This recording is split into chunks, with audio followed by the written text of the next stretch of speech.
Hello YouTube family, thanks for tuning in to my videos, for those of you who do, as I try to break down the BS of our socio-political existence here on this globe. If you like the videos, please give it a like. If you've not subscribed, consider subscribing to the channel, as that will help the channel grow. And again, thanks for watching the videos. Thanks for joining me on this video, and let's jump into it. This video is about the abortion law in Texas that basically bans the vast majority of abortions in the state. And it bans abortions beyond 6 weeks of pregnancy. As it is, most women don't know they're pregnant at 6 weeks. For the data, it's about 85 to 90% of women who seek abortions beyond 6 weeks, because at the 6 weeks point, as I said, they didn't know they were pregnant. And 6 weeks of ability to get an abortion really isn't anything for women. It's very difficult for women to get into that time period, because it's not 6 weeks that you have to seek out an abortion. I mean, we're talking 6 weeks beyond your last period. And let's go into pregnancy a little bit. Almost half of all pregnancies are unplanned. A menstrual cycle is typically about 28 days or 4 weeks. A woman can't get pregnant until she's ovulated, which is about halfway through that cycle. So we're talking, you have a period, and then about halfway through your next cycle, you can get pregnant, which is already diminishing that 6 weeks down to about 4 weeks. And a lot of women aren't regular in their periods. It's not a like clockwork kind of thing. And I'm sure if you asked the right-wing men, they would talk like it is, because they're ignorant of what a woman's physiological experience is. Many women experience irregular periods. A period that not starting like clockwork is not particularly alarming for women. And the anti-sexual violence nonprofit RAINN says about 8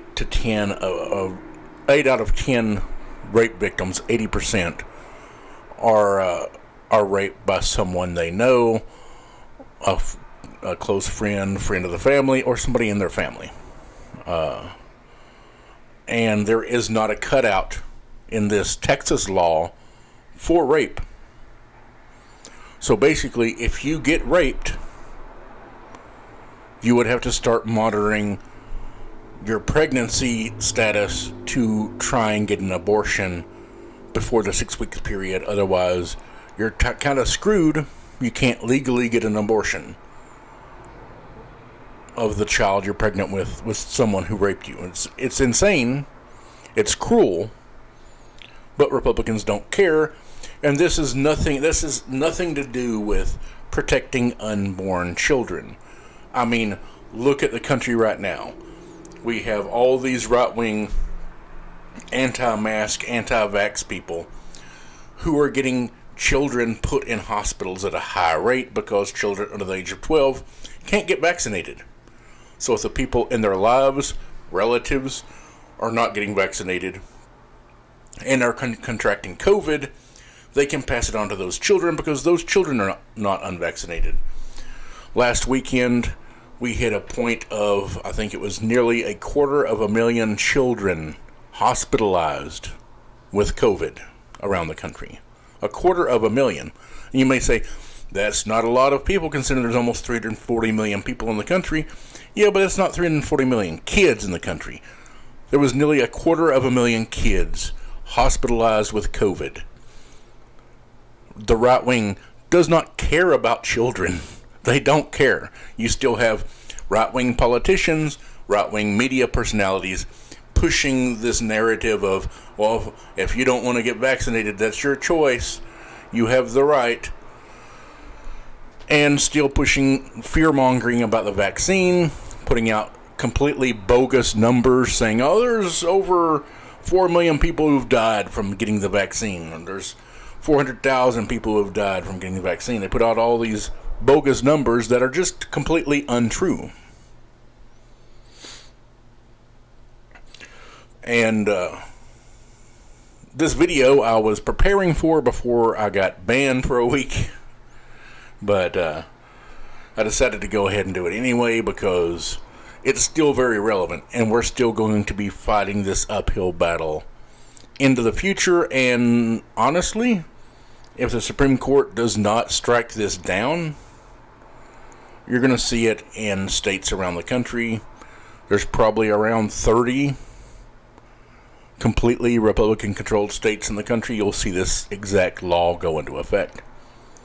What the Texas law does is tries to take the government out of the scenario. They made it basically this bounty program where individuals, and I'm not talking about just individuals in Texas, someone in Tennessee or Oklahoma or Montana could sue someone who is either seeking an abortion beyond 6 weeks in Texas, someone who is helping someone seek an abortion, abetting someone getting an abortion beyond 6 weeks, or a provider who is looking to provide an abortion beyond 6 weeks. And so it's this bounty program of suing to get up to $10,000 a pop each time you are able to catch someone and sue them for seeking, abetting, or providing abortion beyond 6 weeks in the state of Texas. You had Texas abortion providers that sought a emergency injunction from the court system over this. It went to the Supreme Court, and I'm sure if any of you follow the news very closely, the Supreme Court refused to say that the law couldn't be enacted right now. And as the Supreme Court justices were saying, they were not ruling on the constitutionality of the law. They were just refusing to hold the law from taking effect. As this is what the abortion providers were wanting. They were wanting to prevent the law from going into effect until it could make its way through the court system, and that's very common. You have a lot of laws, whether they're put in place by Republicans or Democrats, that a group in society or a portion of the society doesn't like the law. They will file a motion for an injunction to keep the law from going into effect, so it's basically on hold until it makes its way through the court system and constitutionality is determined. And in a lot of instances, the court system will uphold the injunction, will say the law can't take effect until it's been vetted out through the judiciary. In this case, I mean, right now we have a very partisan Supreme Court. You have Supreme Court justices trying to claim that that is not the case, that they are not a partisan court full of hackery. But I think it's becoming more and more clear that that is exactly what we have. That's exactly what we have, is a very partisan Supreme Court. Let's look at the popularity of abortion. Now, through the years, Roe versus Wade has maintained above 50% popularity. That is, in polls nationwide, a majority of the country does not want to see Roe versus Wade overturned. As you can see in the graphic, it's had a high of about 66% over the last 16 years. The lowest it's been is 52%. It's never been underwater. As far as people who want to overturn Roe versus Wade, it's 35% and below habitually over time. Roe versus Wade maintains popularity among the population. Now, as far as how states are affecting Roe versus Wade, and the sort of purple color, that is states that have passed laws that explicitly protect abortion rights. You've got about 9-10 of those states. You have states that have put in place they have unenforced pre-Roe ban on abortions. Then you have trigger laws that bans nearly all abortions. And as you can see, it's red states. And then laws that would ban or restrict some abortions, more red states.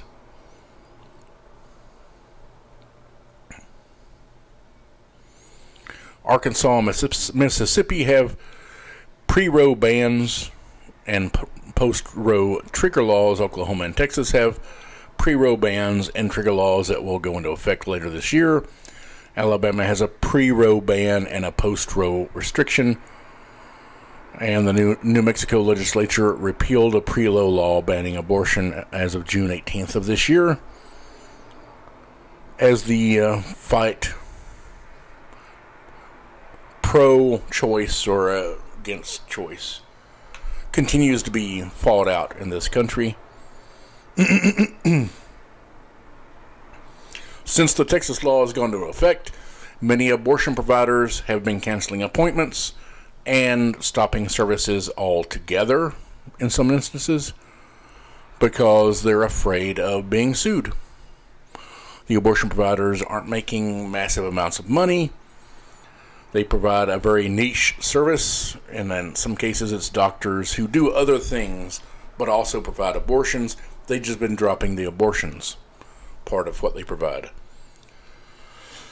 And the Supreme Court's decision to not block the law from taking effect, they said that since no one's been sued yet, then no one's been harmed, which isn't true if a woman is pregnant and seeking an abortion and can't get it because providers are stopping the service because of fear of lawsuits. Women have been harmed, and that started happening as soon as the law took effect. So people have been harmed. The Supreme Court was just not truthful in that statement. And the novel approach of having citizens basically act as abortion bounty hunters is not completely new. There have been states that have tried that approach before, but it's an approach to take the state out of it as the abortion laws were put in place. The laws are protecting you from the government infringing on your right to get an abortion. And so they're trying to take the government part out and have it be, well, it's people. People are the ones that are enforcing the law, not the government.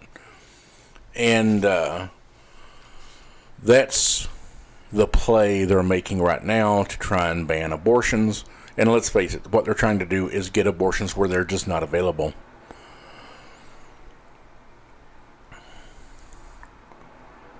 And the Texas law hinges on the concept of the fetal heartbeat. There are a lot of fetal heartbeat laws around the country, and they've been going into place for years. You've had right-wing people arguing for years about the fetal heartbeat. And at 6 weeks of pregnancy, there is no heart. There's no heart that exists. And as one doctor had brought up, that at 6 weeks, they're not even referring to what's inside the woman's womb as a fetus. At that point, it's still just an embryo. But at 6 weeks, people can get a ultrasound, and they hear this noise. It's kind of like a train noise. And one doctor had brought up that noise they're hearing is a noise that is completely fabricated by the ultrasound machine, as it picks up electrical signals transmitted between cells in the woman's body. If a doctor puts a stethoscope up to your chest to listen to your heart, what the doctor's listening for is the opening and closing of valves in your heart. That's the heartbeat, is the function of the heart operating. That's what a doctor's listening for in a person who goes to a doctor's office, to the hospital, whatever. As far as a unborn child, doctors say that the earliest an actual heartbeat, an existing heart that's beating, can be heard is about 10 weeks. That's about the earliest you are going to hear a heartbeat in a child, unborn child. And that as I said, the sound you're hearing on the ultrasound is the machine's picking up electrical signals going between cells, and it's creating that sound you hear. And I'm going to try to explain quickly, succinctly, the way this process was explained to me in biology class. My professor was a microbiologist at a large regional medical facility, and as she was saying, a fertilized egg embeds in the uterine lining, and then it starts multiplying. Cells start multiplying rapidly until you have this tight ball of cells, this dense ball of cells, and then the cells expand to where you have an empty center with cells all around this ball, and the cells start communicating with one another, and it's like you become a heart, you become a lung, you become a lung, you become a kidney, and so the cells have this electrical activity going on. There is no child, there's no discernible human-like figure there. It's a ball of cells, and the cells are communicating to eventually create a person, the way the process is working. So you have this dense ball of cells that forms. Once the cells multiply over and over again, they expand, and then the cells start communicating. You have that electrical process where they're determining which cells become what part of a person. And as kind of off topic, but you have the concept of this concept of stem cell research, and the right wing has also attacked stem cell research because it comes from fetal tissue. And what it is that scientists have thought about that expanded ball of cells that are going to eventually become pieces of a human body. And they've thought, if we could take the tissue and get those cells, and if we can instruct the cells, like to say this entire ball of cells becomes a heart. So you have just a bunch of human hearts, or you have a bunch of human kidneys, you have whatever, it would end up allowing supply for people who need heart transplants or kidney transplants or whatever the case may be, and we'll be able to keep people alive, because right now we have a lack of organs to be donated to people who need organs. And so with the stem cell research, what you have is scientists thinking, if we can control that process and have all those cells become one organ, then we have this large supply of organs to help people who are alive and dying, needing a transplant. Which is a good thought. You have right-wing people who are opposed to that because it comes from fetal tissue. But as my microbiologist biology professor explained, when a man and a woman goes into a hospital to do forced fertilization, the man donates sperm, the woman donates eggs, and the hospital is trying to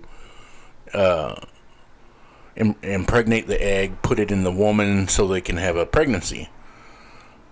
And those fertilized eggs that they have are kept refrigerated, and they have a shelf life. Eventually, those eggs are going to be incinerated. And as my biology professor said, as far as the stem cell research goes, all of the fertilized eggs, and we're not talking about fetuses being experimented on, we're talking about fertilized eggs is all it is, that scientists were doing research on, that Republicans have fought against having. Those fertilized eggs, once they reach their shelf life, they have one destination. That's an incinerator. And as she was saying, she would much rather have scientists be able to experiment on those fertilized eggs than just incinerate them. There is 0% chance any of those eggs will become a person, because they're going from a refrigerator or freezer, however cold they keep them, to an incinerator. That's it. That's their final destination. If they, like, for instance, if the woman gets pregnant, if one of the fertilized eggs gets implanted, it's successful, then she has the rest of these eggs she donated to the process that's in their freezer that are going to go to the incinerator. That's their only destination. And they will never become a person. They will never become a pregnancy, and then once they reach their shelf life, they're being incinerated. That's it. So rather than them being incinerated, I would rather them be handed over to the science community, so scientists can figure out if they can help save lives. That's the whole goal of what they were trying to do. But back on topic, the fetal heartbeat term is a non-scientific term used to try and relay information to expecting parents. It's not, as I said, actually a heartbeat. And so with the Texas abortion law, what you have is a situation where at 6 weeks, that's the extent of being able to seek an abortion. I'll play this one video I brought up for it too, and it was Alexandria Ocasio-Cortez on CNN with Anderson Cooper, and here is her perspective on the law. Just said he was asked about the Texas abortion bill and why force a rape or incest victim survivor to carry a pregnancy to term. This is how he responded. I want to play this for our viewers. Why force a rape or incest victim to carry a pregnancy to term? It doesn't require that at all, because obviously it provides at least 6 weeks for a person to be able to get an abortion. And so for one, it doesn't provide that. That said, however, let's make something very clear. Rape is a crime, and Texas will work tirelessly to make sure that we eliminate all rapists from the streets of Texas by aggressively going out and arresting them and prosecuting them and getting them off the streets. So goal number one in the state of Texas is to eliminate rape so that no woman, no person will be a victim of rape. I'm wondering what you thought when you heard that. Well, I find Governor Abbott's comments disgusting, and I think there's twofold. One, I don't know if he is familiar with a menstruating person's body. In fact, I do know that he's not familiar with a woman, with a female or menstruating person's body, because if he did, he would know that you don't have 6 weeks. Is that quote unquote 6 weeks? And I'm sorry we have to break it down on, break down biology 101 on national television. But in case no one has informed him before in his life, 6 weeks pregnant means 2 weeks late for your period. And 2 weeks late on your period for any person with a menstrual cycle can happen if you're stressed, if your diet changes, or for really no reason at all. So you don't have 6 weeks. That's first things first. The second area of this, when he talks about going after rapists and this language of him that he uses about getting rapists off the streets, the majority of people who are raped and who are sexually assaulted are assaulted by someone that they know. And these aren't just predators that are walking around the streets at night. They are people's uncles, they are teachers, they are family friends. And when something like that happens, it takes a very long time, first of all, for any victim to come forward. And second of all, when a victim comes forward, they don't necessarily want to bring their case into the carceral system. They don't want to re-traumatize themselves by going to court. They don't necessarily all want to report a family friend to a police precinct, let alone in the immediate aftermath of the trauma of a sexual assault. And so while some victims do use that recourse, and that is something that is completely available, and if that is part of their process, that's great. But this idea that we're going to, quote unquote, end rape when the same type of, frankly, rape culture and the same type of misogynistic culture that informed this abortion law to begin with is also, those beliefs are held by the governor himself and this Texas state legislature. Frankly, there are many people in power, as we know from the Me Too movement, that commit sexual assault, that help their friends cover up these crimes. And some of them even serve in the same state legislatures that are voting on these these anti-choice bills. Okay, so that was AOC's response to the Governor Greg Abbott of Texas, responding to questions, particularly about the incidence of rape. There is no cutout in the law for rape, and so what you have is a woman who gets raped can be forced to carry her rapist's baby to term and give birth to a baby that was created through rape. As I said, around 80% of the women who are raped by someone they know, oftentimes a family member, so it's also incest. And it's got to be insanely painful for women to have to not only go through the horror of that experience, but then to have to be forced to carry the baby. And Greg Abbott, if you noticed in his comments, he made the comment that women have at least 6 weeks to get an abortion. It's funny he made that comment that way because women do not have at least 6 weeks. The way the Texas law is written, they have at most 6 weeks. And as AOC was saying, that's not 6 weeks to seek an abortion. That's around a week or two beyond your missed period. And as I said, irregular periods are rather common in women, so a missed period, a period not starting like clockwork, is not particularly alarming. Women aren't particularly alarmed because of that, because it's common. And it's happened, the older a woman is, the more it's happened and the less alarming it is. And AOC is completely right in her comments. I'm sure you have plenty of right-wing people that will say nonsensical things to argue against her because they just don't like her.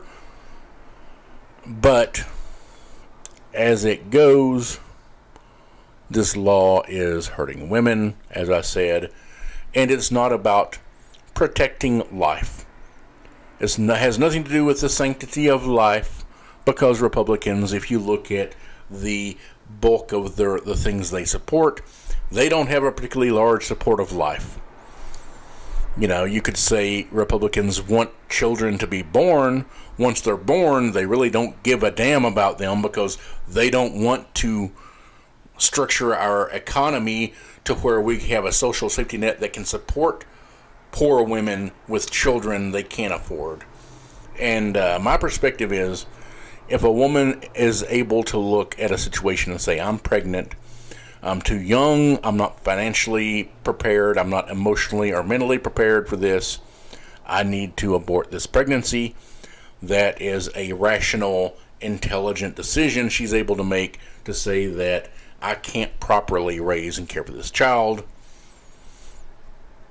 And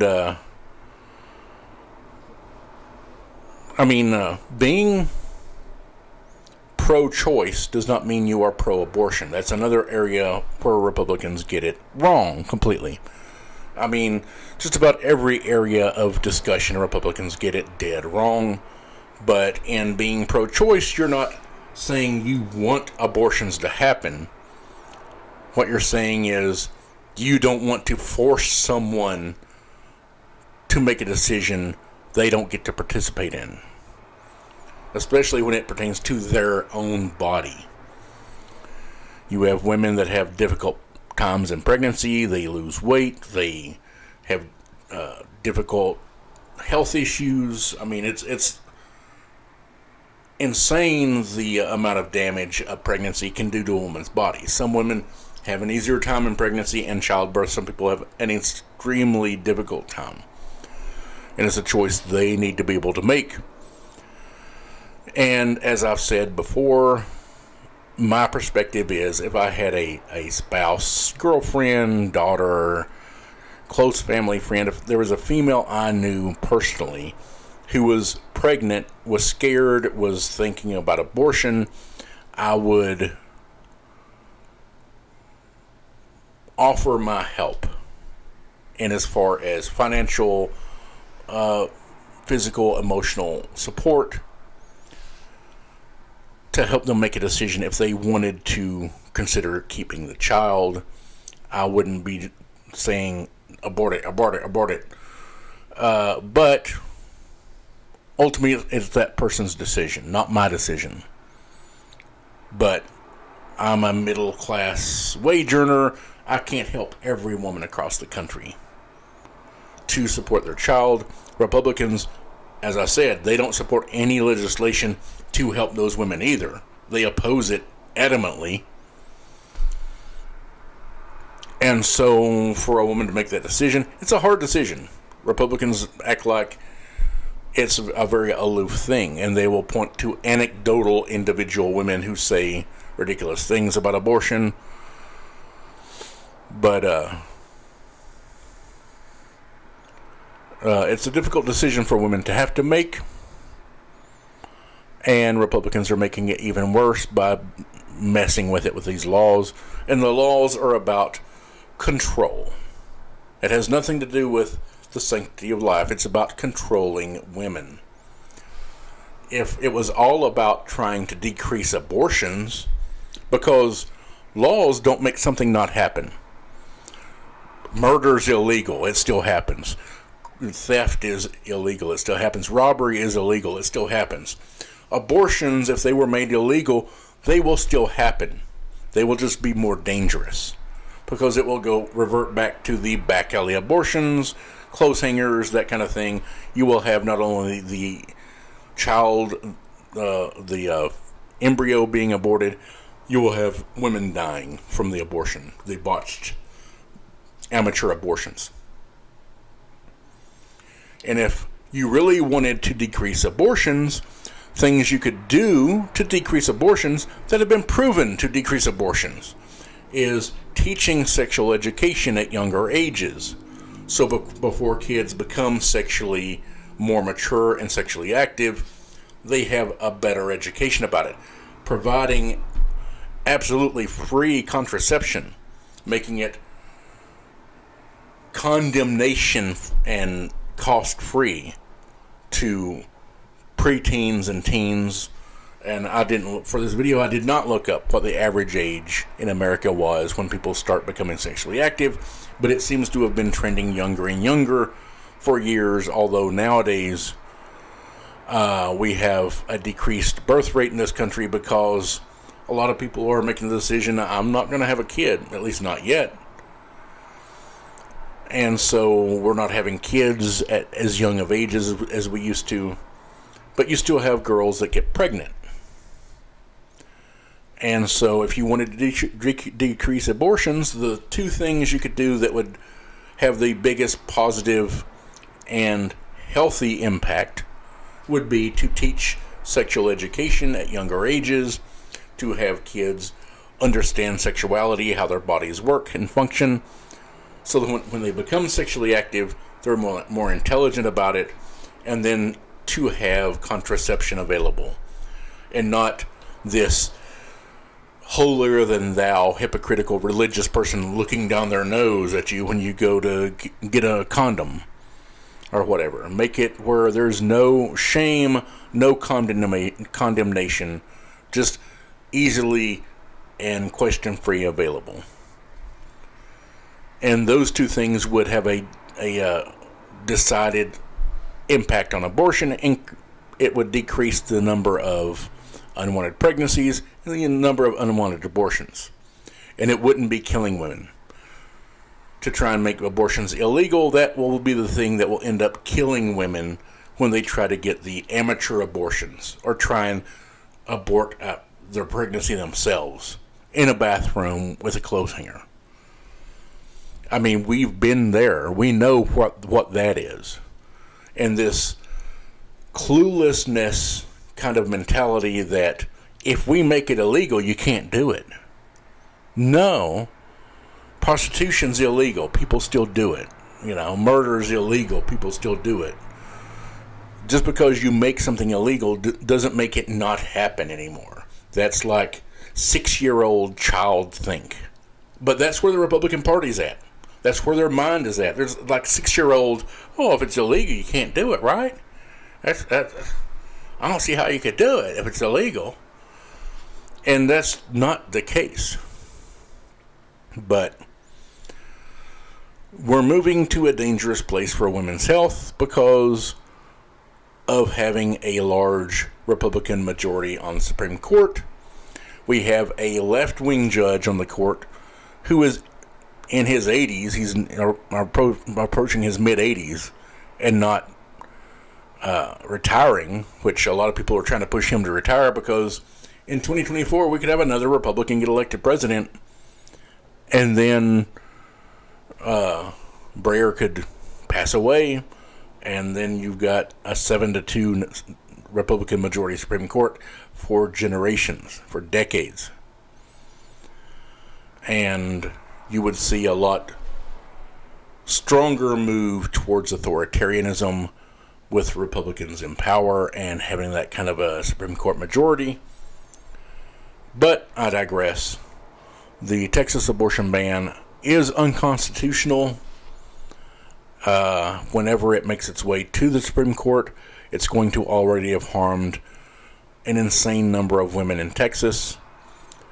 And the people that are going to skate with this are going to be women who are more well off. Because in the end, laws Republicans put in place, they're put in place, and it's meant to control the lower income population. I mean, let's face it, there are women who do monitor their body functions like a hawk and are more aware of when they get pregnant or not. You have the ability of someone on a higher economic rung can go and get tested. A woman has sex, she missed her period, it's maybe just a few days, but she's like, I'm going to go get tested. I'm not pregnant now. In a few days, I'm going to get tested again. That's costly. And women who can afford to do that are higher on the economic rung. So the poorer women which includes a large percentage of the black and Latino population in Texas, are going to be the ones who bear the brunt of this law, because wealthier women have the ability to get tested routinely if they miss a period to catch if they get pregnant, because just because your period's 3 days late doesn't mean you're going to test positive for being pregnant at that point. And it's going to hurt lower income women. That's just the way it is. Laws Republicans put in place hurt lower socioeconomic members of society. That's the way Republican laws are affected. They help people in the higher incomes, they hurt people in the lower incomes. Just the way it is. And this law is going to be no different. Thanks for watching the video. Please give it a like. And please subscribe if you're not subscribed. Help the channel grow.